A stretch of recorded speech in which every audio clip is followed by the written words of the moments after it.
Sur ce bateau s'éloignant du port, que de détresse, de peine, de remords. C'est un voyage sans espoir de retour. Il n'est plus question de faire demi-tour. On leur avait dit, je vous ai compris. 4 ans plus tard, on les rapatrie. Quelle indifférence et quel mépris. C'est une sombre guerre, un triste conflit. Sur ce bateau s'éloignant du port, le cœur serré, ils s'en vont vers le nord. Tous dépouillés avant d'embarquer, il ne leur reste que la dignité. Ce beau pays était leur fierté, leur patrie, ils y étaient tous nés. Ils auraient pu y vivre très longtemps. Tout serait si différent maintenant. Où les pieds noirs, où les harkis, où les naufragés d'Algérie. Où les pieds noirs, où les harkis, un même combat nous a unis.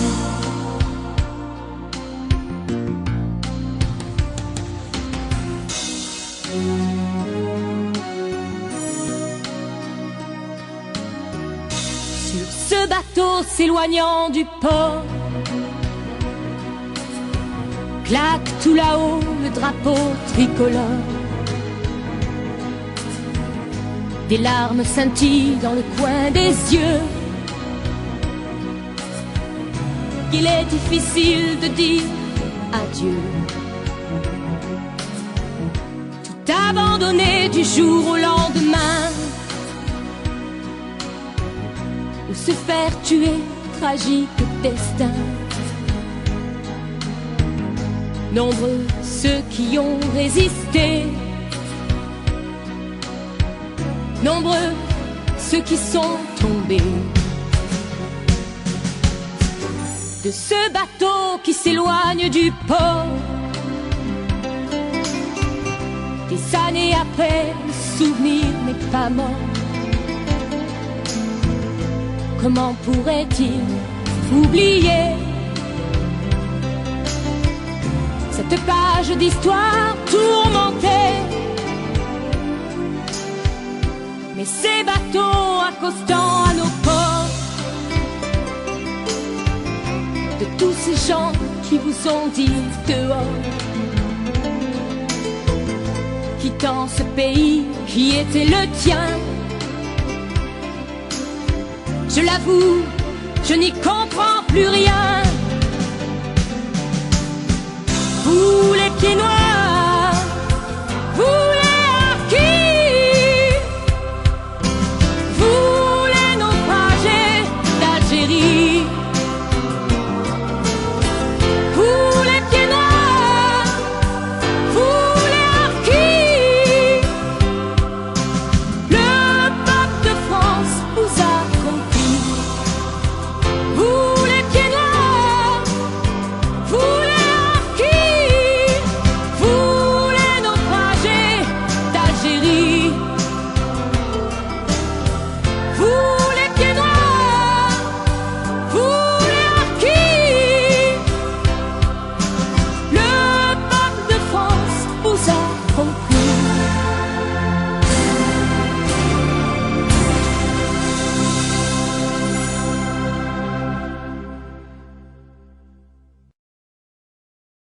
Berthiaud. 3 colonnes qui s'élèvent au pied de la tour Eiffel. Dessus défilent en continu les noms des 23 000 soldats et harkis morts pour la France pendant la guerre d'Algérie. Depuis la loi de 2012, le 19 mars est la journée nationale du souvenir des victimes de cette guerre, une date contestée. Pour ces rapatriés d'Algérie, 54 ans après, les cicatrices ne sont toujours pas refermées. Le 19 mars nous rappelle de très très mauvais souvenirs. C'est la date à laquelle nous, Pieds Noirs, avons réalisé qu'effectivement nous devions partir et tout laisser derrière nous. Je trouve un peu regrettable qu'on commémore cet événement peu glorieux. Le 19 mars 1962 marque le cessez-le-feu décrété par les accords d'Évian, mais pas la fin de la guerre. Des massacres de harkis et de pieds noirs sont perpétrés dans les mois qui suivent. Pour d'autres, c'est le début de l'exil, comme ici en juin, direction la France. Une plaie toujours vive dans la mémoire collective. Pour l'historien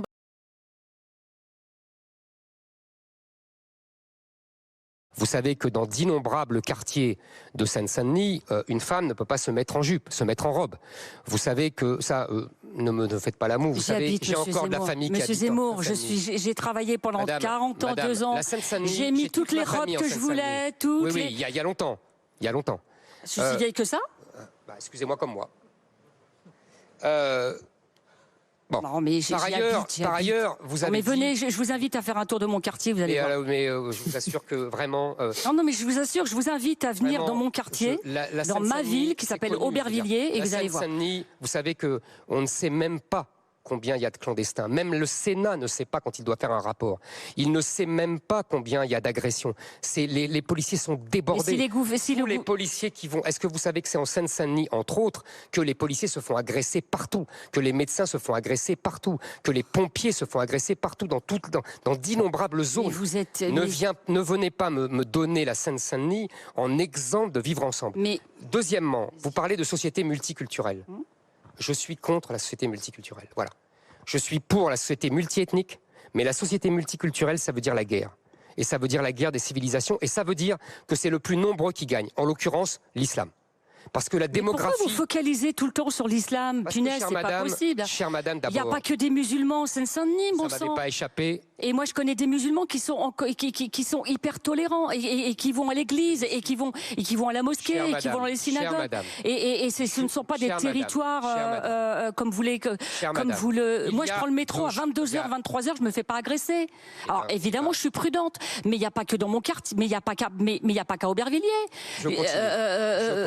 La délinquance, elle est partout en France. Je laisse juger les gens. Elle est partout en France, la délinquance. Oui, vous avez raison, elle est partout en France. Il n'y a pas des voyous que dans la Seine-Saint-Denis, mon sang. Non, j'ai jamais dit ça. Vous dites que c'est des territoires qui sont avec une criminalité, une délinquance extrême. Tous les policiers me parlent quand ils vont en Seine-Saint-Denis. Mais vous connaissez tous les policiers de France et de Navarre. Mais vous connaissez tous les policiers de Seine-Saint-Denis. Je connais beaucoup de policiers. Mais moi, je connais beaucoup de policiers en Seine-Saint-Denis qui sont très bien. Mais j'en connais aussi qui sont pas très bien et qui arrêtent parce que il a la couleur de peau de monsieur. Non, madame. Parce que il a les cheveux arrête parce que qui sont les délinquants? Je veux dire, c'est une expérience, c'est tout. Écoutez, monsieur, j'habite en les pauvres payent pour ce qu'ils ne sont pas. C'est-à-dire, ils ne sont pas malhonnêtes, ils ne sont pas des voyous et ils payent pour les autres. Arrêtons de stigmatiser une population. Si, c'est ce que vous faites depuis tout à l'heure, monsieur Zemmour. Pas du tout, madame. C'est ce que vous faites depuis tout à l'heure. Je suis là pour sauver la France et le peuple français. De l'islam. Oui, de l'islam et de son remplacement. Arrêtez, monsieur Zemmour, avec l'islam. Madame, je dis ce que je veux, vous dites ce que vous voulez. Maintenant, ça suffit. Bon, le dialogue... Oh là là. Ok. Oh là là, vous avez entendu, m'a demandé de me taire, monsieur Zemmour. D'arrêter de me couper sans cesse. Alors, écoutez, le dialogue... Oui, mais si vous parlez tout le temps qu'on ne peut pas parler... Non. Je vous ai écouté longuement, vous avez fait un long laïus de préambule, donc après, j'ai le droit de vous répondre. Si vous m'interrompez tout le temps, il n'y a pas de dialogue. Monsieur Zemmour et Madame Zina. Monsieur Bruce Toussaint. Oui, je vous remercie pour votre franchise. Voilà, et pour ce débat vif. C'est l'objet de cette émission. Absolument. On se dit les choses. On n'est pas d'accord. Oui. Ça s'appelle la démocratie. Absolument. Donc je vous remercie. Mais je respecte votre point de vue mais moi aussi, chère madame. Priez de respecter le mien, c'est tout. Mais je le respecte, mais si vous ne me laissez pas l'exposer, vous ne le respectez pas. Non, mais franchement, on a eu le temps de vous entendre, je vous assure. Bonsoir. Mohamed, ce soir, dans votre story, Zina Terki, la femme qui a interpellé Éric Zemmour hier soir sur BFM TV. Oui, Éric Zemmour était l'invité d'une émission de BFM TV, La France dans les yeux, hier soir à 22h43. Il fait face à Zina Terki, une retraitée vivant à Aubervilliers en Seine-Saint-Denis. Un échange tendu avec une conclusion assez brutale. Madame, je n'ai pas dit cela. Vous savez, par exemple, puisque vous connaissez bien l'islam, ont fauté parce qu'ils m'ont appelé ils n'ont pas respecté la loi. Je préfère le préciser, c'est important. Mais arrêtez, monsieur Zemmour, avec l'islam. Je dis ce que je veux, vous dites ce que vous voulez. Maintenant, ça suffit. Bon, le dialogue... Oh là là. Ok. Oh là là. Ben, vous avez entendu, m'a demandé de me taire, monsieur Zemmour. D'arrêter de me couper sans cesse. Alors, écoutez, le dialogue... Oui, mais si vous parlez tout le temps et qu'on ne peut pas parler... Non. Je vous ai écouté longuement, vous avez fait un long laïus de préambule, donc après, j'ai le droit de vous répondre. Si vous m'interrompez tout le temps, il n'y a pas de dialogue. Monsieur Zemmour... On a retrouvé Zina chez elle dans le 93. Depuis hier soir, elle n'avait pas revu la séquence. Encore émue, au bord des larmes, elle la revoit pour nous. Maintenant, ça suffit. Bon, le dialogue... Oh là là. Ok. Oh là là. Ben, vous avez entendu, m'a demandé de me taire. J'ai été blessée, je me suis sentie insultée. Mon père et ma mère ont choisi de nous donner des noms à consonance, enfin musulmans, tous. Et j'en suis très fière. Je suis très fière de mon prénom. Quand j'ai dit oh là là, monsieur Zemmour me demande de me taire, c'est comme s'il m'avait dit ferme-la. Je l'ai ressenti comme ça, Mohamed. La démocratie chez monsieur Zemmour, ça n'existe pas. Il faut être d'accord avec lui. Si on n'est pas d'accord avec lui, ferme-la. Zina qui est depuis quelques heures la cible des soutiens du candidat. Oui, depuis quelques heures, le téléphone de l'habitante d'Aubervilliers sonne en permanence, uniquement des numéros masqués et des appels malveillants, des insultes et des menaces. Elle est aujourd'hui contrainte de changer de numéro. J'ai reçu le message d'une dame qui a dit qu'elle allait me crever. Moi, ma famille et les bougnoules de ma famille. Donc ça, c'est hyper violent, Mohamed. J'ai encore un tips tout à l'heure. Mon fils a pris l'appareil, disant qu'il en avait marre que je soutienne les Noirs et les Arabes et que j'aille me faire par les Noirs et les Arabes. Voilà le genre d'appel que je reçois. Alors si c'est ça, les militants de M. Zemmour, c'est quand même très inquiétant pour la République. Il est important de rappeler qu'Éric Zemmour n'est en rien responsable des actes de ses prétendus soutiens qui ne cessent d'harceler Zina. Certains comptes proches de la fachosphère expliquent que la mère de famille est une militante politique. Sur les réseaux sociaux, des faux comptes ont été créés à son nom. Elle est diffamée, on lui prête des opinions anti-Israël. Par exemple, présidente de l'association 93 au cœur de la République, elle rappelle qu'elle s'est toujours engagée contre toutes les formes de discrimination. On me dit que je suis anti-Israël, que je suis pro-palestinienne, que je milite pour Baraka City, je ne sais pas quoi, alors que je ne connais même pas. Enfin, j'en ai vaguement entendu parler. Moi, je suis une militante. Je suis présidente d'une association qui s'appelle le 93 au cœur de la République. Ça veut bien dire ce que ça veut dire. Elle milite contre toutes les discriminations. On a fait des débats sur l'école, on a fait des débats sur le logement, on a fait des débats aussi sur des sujets, la réussite dans les quartiers. En partant de chez Zina, on croise l'un de ses meilleurs amis venu la soutenir. Il la prend dans les bras, elle fond en larmes. Zina conclut notre échange avec ces mots. « Chez moi, à Aubervilliers, je n'ai pas peur. Ce que je crains, c'est les réseaux sociaux. Ce monde inconnu pour moi, mais je ne regrette pas. Je l'ai fait pour les gamins du 93. » Éric Zemmour était venu devant le Bataclan. Il avait choqué la plupart des partis civils en politisant un drame pour tous les Français. Surtout en venant le 13 novembre, ce qu'aucun politique n'avait fait, devant la salle, parler, après s'être recueilli 10 secondes. Mais il l'a refait et il a une fascination pour le 13 novembre, qui est une manière de légitimer ce qu'il dit. Il a parlé l'autre jour de Salah Abdeslam, terroriste du Bataclan, ce qui est une erreur. Il a aussi parlé des 138 morts du 13 novembre, manière de mettre sur le même plan les victimes et les terroristes. Il y a une fascination pour ces attentats chez Éric Zemmour et ses proches, qui est assez fascinante. Et si vous allez sur Twitter et que vous tapez Bataclan dans la barre de recherche, vous verrez, vous avez que des comptes associés à Éric Zemmour. Encore une fois, je ne dis pas que c'est lui, mais il n'y a que des comptes associés à lui, qui légitiment à peu près tous les discours les plus haineux par les attentats du 13 novembre. Et qu'évidemment, vous déplorez... Nous, on ne veut pas de récupération politique et on pense que le débat sur le terrorisme mérite une hauteur de vue qui ne se résume pas au 13 novembre, pour le coup. La parole est maintenant M. Gilbert Collard pour 5 minutes. M. Collard est le dernier orateur inscrit.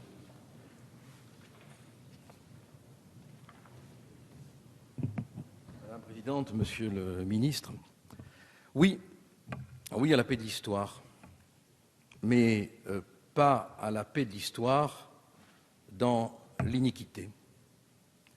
Oui à la paix. Faisons l'effort pour que on arrive enfin à dépasser les souffrances. Seulement, pour qu'on arrive à la paix de l'histoire, il ne faut pas que nous ayons à cette tribune des fantômes cliquetant d'une idéologie qui fait résonner les mots nostalgie comme si c'était un péché, alors qu'étymologiquement le mot veut dire mal du pays. Colonialisme, racisme, xénophobie. Comment peut-on faire la paix de l'histoire quand un orateur vient à cette tribune évoquer ce passé en parlant des ex-colons? Mais ces ex-colons, ils étaient la France. Ils étaient la France de Mendès. Ils étaient la France de Mitterrand. Ils étaient, pendant 135 ans, la France. Et ils ont droit, au moins, même si on aime Karl Marx, on ne peut pas empêcher les gens d'être modernes, à un peu de respect. Un peu de respect. Ils n'étaient pas des xénophobes, ils n'étaient pas des racistes, ils n'étaient pas des colonialistes, ils étaient là parce qu'ils étaient la France.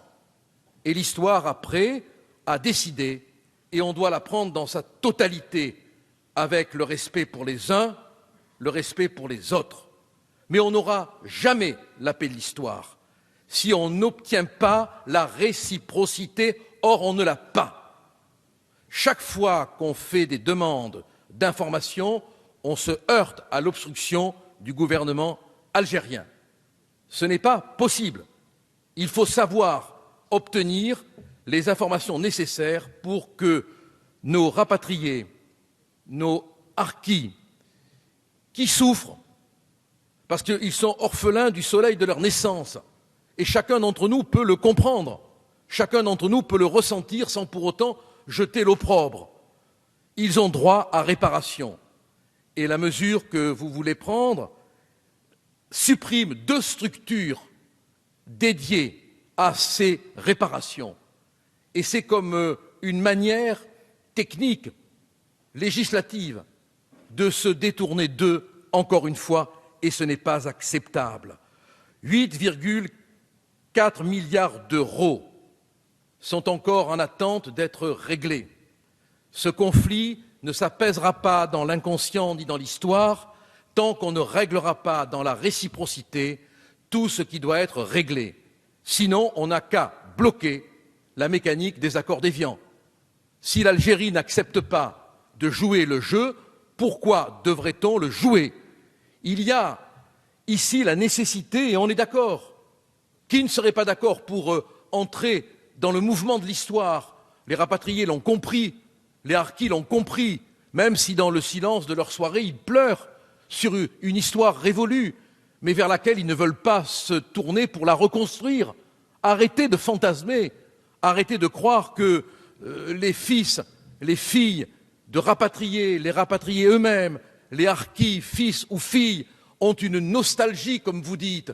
Ils ont parfois une souffrance, et on doit l'accepter, la prendre en compte. Parce que sinon, non seulement on ne pacifiera pas le présent, ce qui est le plus important, mais on ne pacifiera pas le passé qui fabrique l'inconscient des jeunes qui vivent aujourd'hui sur notre territoire qui est le leur. Il faut une totalité dans la justice et il faut qu'on cesse, chaque fois qu'on aborde ce débat, de traiter les uns de xénophobes, les autres de racistes, de colonialistes. Ils étaient la France et à ce titre, ils ont droit au respect. Monsieur le ministre, dans les quelques secondes qui me restent, je voudrais vous poser une question. L'information circule que les troupes algériennes vont venir défiler le 14 juillet. Est-ce vrai?